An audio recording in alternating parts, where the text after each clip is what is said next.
Parle le lingala entende. Qui interprète bien le lingala et qui est bien habillé?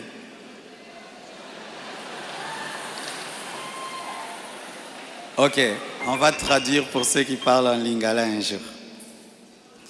Chers frères et sœurs, après le décès brusque de Maman Blanche, j'ai traversé l'une des saisons les plus sombres de ma vie. J'étais au bord de la dépression, même de l'AVC et même de la mort. Mais beaucoup ne s'en sont pas rendus compte, car je faisais l'effort de rester fort pour vous encourager et pour que l'Église ne devienne pas un lieu de deuil permanent. La solitude, les nombreux questionnements, la douleur de mes enfants, l'innocence de mon bébé, le poids du ministère, la gestion de mes affaires, de ma maison et même de moi-même, tout cela pesait terriblement sur mes épaules. Il m'arrivait de sécher mes larmes avant de prêcher et de pleurer dans mon bureau après avoir prêché.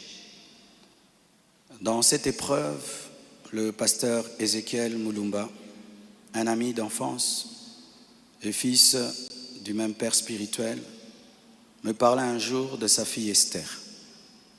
Mais je lui répondis que je n'avais ni la force ni la tête à cela. J'avais même demandé à Dieu le don du célibat dans l'espoir de ne plus jamais ressentir le besoin de me marier. Mais Dieu ne répondit pas à cette prière.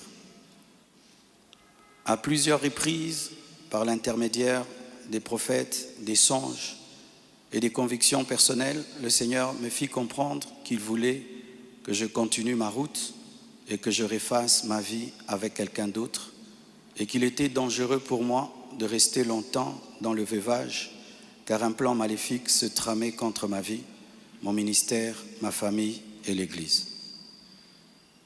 Je me souviens d'une vision particulièrement marquante. J'étais dans une chambre encerclée de très longs serpents aux couleurs magnifiques. Ils faisaient semblant de dormir, attendant que je marche sur l'un d'eux pour m'attaquer. Leur venin était aussi mortel que la beauté de leur couleur. Un seul carré d'1 mètre sur 1 mètre me servait de refuge. La pièce avait une unique fenêtre qui ne pouvait s'ouvrir que de l'extérieur. Et je voyais une servante de Dieu venir ouvrir la fenêtre afin que je puisse m'échapper. Dans cette agonie intérieure, le Seigneur me poussa à recontacter le prophète Ézéchiel qui me donna le numéro d'Esther. Mais au début, elle ne répondait pas. J'en fis part au prophète qui lui transmit alors mon propre numéro. La première chose que je lui avais demandé, c'était de prier pour moi. Ensuite, nous avons commencé à échanger. Je lui ouvrais mon cœur, elle m'écoutait, me soutenait, priait avec moi, tout en continuant à remplir fidèlement ses responsabilités au travail parce qu'elle était une responsable là où elle travaillait. Et à l'église, elle était plutôt photographe, caméraman, modératrice, prédicatrice. Elle était diaconesse et elle était consacrée pasteur. Et elle continue à remplir fidèlement ses responsabilités au travail à l'église, même très tard la nuit quand j'avais des insomnies et malgré le décalage horaire de 5 et 6 heures. Au fil du temps, une relation sincère est née. Une flamme s'est allumée et dans mon cœur, j'ai eu l'assurance que c'était elle.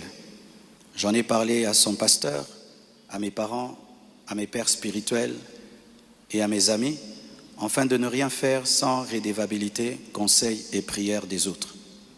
Même mes enfants ont été associés. Ils ont souhaité la rencontrer, ce qui s'est fait selon le timing de Dieu à Bruxelles. Le Seigneur m'avait parlé d'une période d'1 an. Il ne l'a pas dit qu'à moi, mais à d'autres, y compris certains d'entre vous. Plusieurs ont même reçu des détails précis la concernant, ce qui confirmait ma direction. C'est pourquoi le mariage a été célébré le mercredi 23 juillet en Belgique. J'aurais aimé qu'il ait lieu à Kinshasa, mais cela aurait été trop coûteux et compliqué à organiser.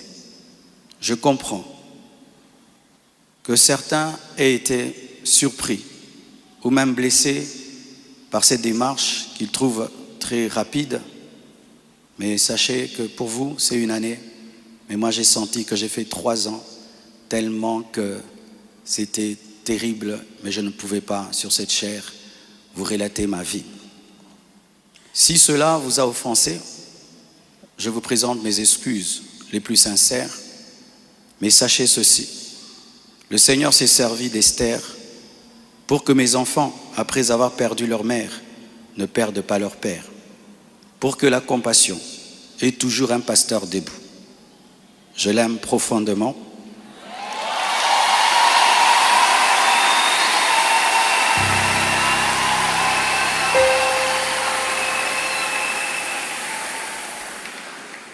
Je l'aime profondément.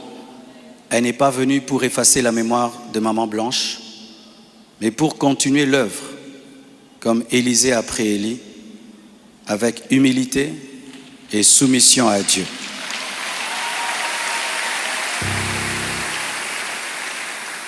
Priez pour elle, elle est étrangère, c'est sa première fois d'être au Congo.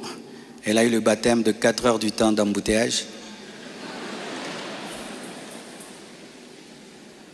Et aujourd'hui, Dieu a fait grâce, il fait froid. Je lui ai dit, tu sens le froid quand même?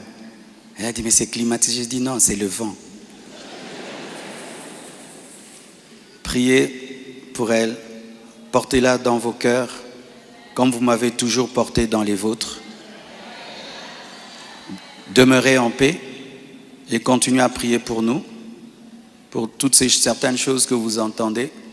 Je vais clarifier ça progressivement, avec le temps de Dieu, dans l'amour, dans le pardon et dans la sagesse, sans rancune. Et merci de tout cœur et que Dieu vous bénisse abondamment.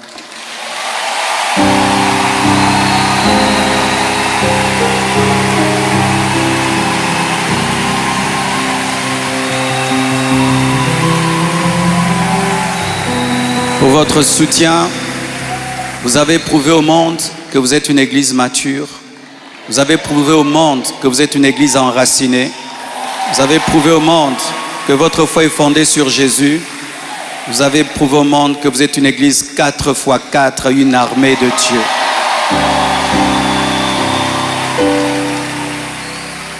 Des fois, j'ai dit à Dieu, tu as beaucoup de serviteurs, pourquoi tout ça c'est moi? Il y a beaucoup d'églises au Congo, pourquoi la compassion, la pluie, les écrans qui tombent sur les gens? Mais nous avons une grande destinée. Un jour, nous comprendrons pourquoi tout ça. Alléluia. Aujourd'hui, nous voulons que vous puissiez prier pour nous. On a prié pour nous à Bruxelles, mais votre prière me manquait. Priez pour nous, s'il vous plaît.